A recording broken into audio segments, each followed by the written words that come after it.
নমস্কার বন্ধুরা, ঝুমাস ডেলিকেসির আরেকটি নতুন পর্বে আপনাদের সবাইকে স্বাগত জানাই। আশা করি সকলে ভালো আছেন। আজকে আমি সয়াবিন চিজ দিয়ে একটা রোলের রেসিপি আপনাদের সঙ্গে শেয়ার করে নিয়েছি। খুব সহজেই এই স্ন্যাক্সটা আপনারা বাড়িতে তৈরি করে নিতে পারেন, আর খেতে কিন্তু ভীষণই সুস্বাদু হয়। ছোট থেকে বড় সকলেই এই স্ন্যাক্সটা খেতে ভীষণ পছন্দ করবে। আশা করছি আজকের রেসিপি আপনাদের ভালো লাগবে। তাহলে আসুন দেখে নিই। সবার প্রথমে এখানে একটা সসপ্যানের মধ্যে আমি জল গরম করে নিয়েছি। এরপর আমি এর মধ্যে সামান্য লবণ দিয়ে দিলাম। এরপর 1 কাপের মতন সয়াবিন আমি সেদ্ধ করে নিচ্ছি। প্রায় 5-7 মিনিটের মতন সময় নিয়ে সয়াবিনটা ভালো করে সেদ্ধ করে নিচ্ছি। সয়াবিনটা সেদ্ধ হয়ে গেছে। এরপর আমি গ্যাসের ফ্লেমটা বন্ধ করে দিলাম। এরপর ঠান্ডা হয়ে গেলে জলটা ফেলে দিয়ে ভালো করে জলটা ঝরিয়ে নিতে হবে।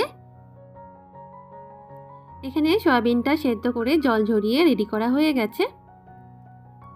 এরপর বাকি রান্নাটার জন্য এখানে আমি একটা প্যান বসিয়ে নিয়েছি। এরপর আমি এর মধ্যে দিলাম বড় চামচে 2 চামচের মতন রিফাইন্ড অয়েল। তেল গরম হয়ে গেলে এর মধ্যে আমি 7-8 কোয়ার মতন রসুন দিলাম। এরপর দিলাম একটা মাঝারি সাইজের পেঁয়াজ। পেঁয়াজটা আমি এমনি কুচি করে নিয়েছি। আর দিলাম এখানে 1/2 ইঞ্চির মতন কুচনো আদা। আর দিলাম 4টের মতন কাঁচা লঙ্কা। এখানে আমি গোটা লঙ্কাগুলো একটু ফাটিয়ে দিলাম। আপনারা চাইলে কুচি করেও দিতে পারেন। এরপর 2 মিনিটের মতন এগুলো ভেজে নিচ্ছি। প্রায় 2 মিনিটের মতন ভেজে নেওয়ার পর এরপর আমি সেদ্ধ করা সয়াবিনগুলো এর মধ্যে অ্যাড করে দিলাম। এরপর এই সমস্ত উপকরণগুলো 5 মিনিটের মতন মিডিয়াম ফ্লেমে ভেজে নিচ্ছি। প্রায় 5 মিনিটের মতন সময় নিয়ে এগুলো ভাজা হয়ে গেছে। সয়াবিনটা রেডি হয়ে গেছে। এরপর আমি এখানে 4 পিসের মতন স্লাইস ব্রেড নিয়েছি। এরপর একটা মিক্সার জার নিয়ে নিয়েছি। এরপর আমি এর মধ্যে ভেজে রাখা সয়াবিন, পেঁয়াজ, লঙ্কা এগুলো দিয়ে দিলাম। এরপর আমি দিলাম এর মধ্যে 1 মুঠোর মতন ধনেপাতা। আর যে 4টে আমি স্লাইস ব্রেড নিয়েছিলাম সেগুলো এর মধ্যে টুকরো করে অ্যাড করে দিচ্ছি।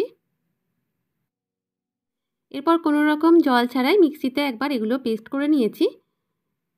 এরপর এর মধ্যে সামান্য একটু জল অ্যাড করে দিলাম। সামান্য একটু জল অ্যাড করার পর মিশ্রণটা পেস্ট করে নিয়েছি। এরপর একটা প্লেটের মধ্যে মিশ্রণটা নিয়ে নেওয়ার পর এরপর আমি এর মধ্যে দিলাম গুঁড়ো করা গোলমরিচ। আর এখানে আমি পেরি পেরি মিক্স নিয়েছি। আপনারা চাইলে এখানে ম্যাগি মশলাও দিতে পারেন। আমি এখানে পেরি পেরি মশলা ইউজ করেছি। দিলাম স্বাদমতো লবণ।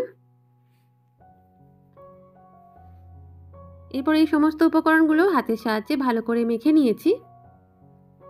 মিশ্রণটা রেডি হয়ে গেছে। এখানে আমি একটা পরিষ্কার পলিথিন শিট নিয়ে নিয়েছি। এরপর এই পলিথিন শিটের মধ্যে আমি সামান্য পরিমাণ অয়েল ব্রাশ করে নিচ্ছি। আপনারা চাইলে বাটারও ইউজ করতে পারেন। পলিথিন শিটটার মধ্যে তেল লাগিয়ে নেওয়ার পর এরপর আমি মিশ্রণটা পলিথিন শিটের মধ্যে রাখলাম। এরপর যেভাবে আমি দেখাচ্ছি পলিথিন শিটটা দিয়েই হাতের সাহায্যে প্রেস করে একটা গোল চাপাটির মতন তৈরি করে নিতে হবে। খুব বেশি পাতলা বা খুব বেশি মোটা নয়, মিডিয়াম থিকনেসে তৈরি করতে হবে। আপনারা চাইলে ছোট ছোট লেচি কেটে অনেকগুলো এরকম চাপাটি তৈরি করে নিতে পারেন।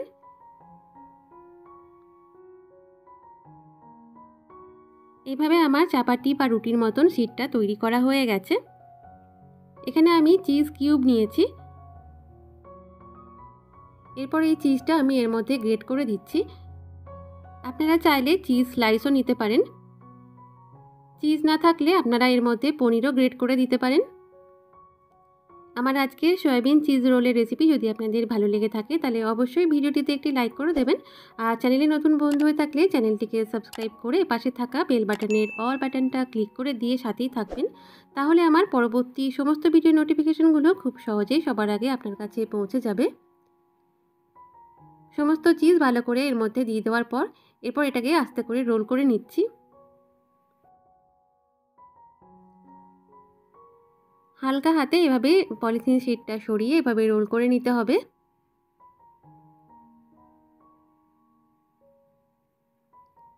এরপর রোল করে নেওয়ার পর হালকা করে চেপে ভালো করে এটাকে মুড়ে নিতে হবে।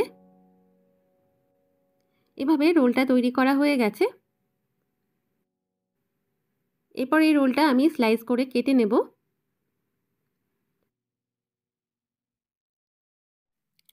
এরপর 1/2 ইঞ্চি থিকনেসে আমি রোলগুলো কেটে নিচ্ছি।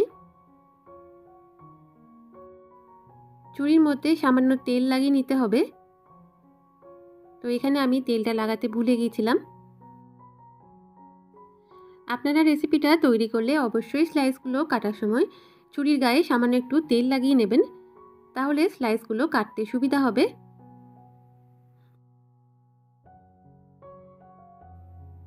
এইভাবে সবকটা স্লাইস কেটে নিতে হবে। এভাবে আমার সব স্লাইসগুলো কেটে রেডি করা হয়ে গেছে।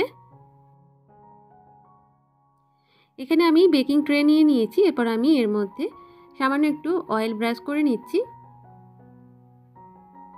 যদি আপনাদের কাছে ওভেন না থাকে তাহলে সেক্ষেত্রে আপনারা তাওয়ার মতো এটা সেঁকে নিতে পারেন। এরপর এই স্লাইসগুলো আমি একটা একটা করে ট্রের মধ্যে রেখে দিলাম।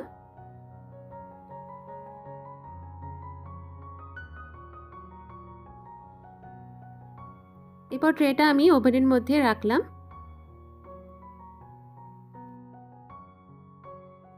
এরপর গ্রিলিং মোডে রেখে বোথ সাইড এটাকে গ্রিল করে নেব। 210 ডিগ্রি টেম্পারেচারে এটাকে আমি গ্রিল করে নেব।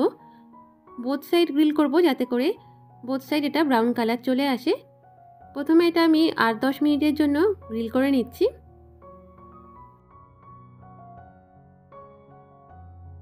তবে আপনারা চাইলে তাওয়ার মধ্যে সামান্য পরিমাণ অয়েল বা বাটার লাগিয়ে বোথ সাইড ব্রাউন করে সেঁকে নিতে পারেন।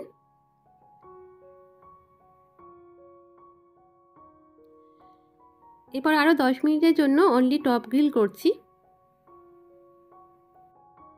সয়াবিনটা সেদ্ধ করে হালকা করে ফ্রাই করা আছে, তাই সয়াবিন আর ব্রেডের এই মিশ্রণটা ব্রাউন করে সেঁকতে খুব বেশিক্ষণ সময় লাগে না, আর নামমাত্র তেলেও এটা হয়ে যায়। প্রায় 10 মিনিট হয়ে যাওয়ার পর এরপর আমি এটা বন্ধ করে দিলাম। তো এখানে আমার সয়াবিন চিজ রোল তৈরি করা হয়ে গেছে। ক্রিস্পি, খেতেও ভীষণ টেস্টি হয়, অবশ্যই একবার বাড়িতে ট্রাই করে দেখবেন। এখানে আমি টমেটো চিলি সস দিয়ে এই সয়াবিন চিজ রোল পরিবেশন করেছি। আমার আজকের সয়াবিন চিজ রোলের এই রেসিপি যদি আপনাদের ভালো লেগে থাকে তাহলে অবশ্যই বাড়িতে একবার ট্রাই করে দেখবেন, আর কেমন লাগলো আমাকে অবশ্যই জানাবেন। আজকের মতন এই পর্যন্তই। সবাই ভালো থাকবেন। ভিডিওটি দেখার জন্য সবাইকে অসংখ্য ধন্যবাদ জানাই।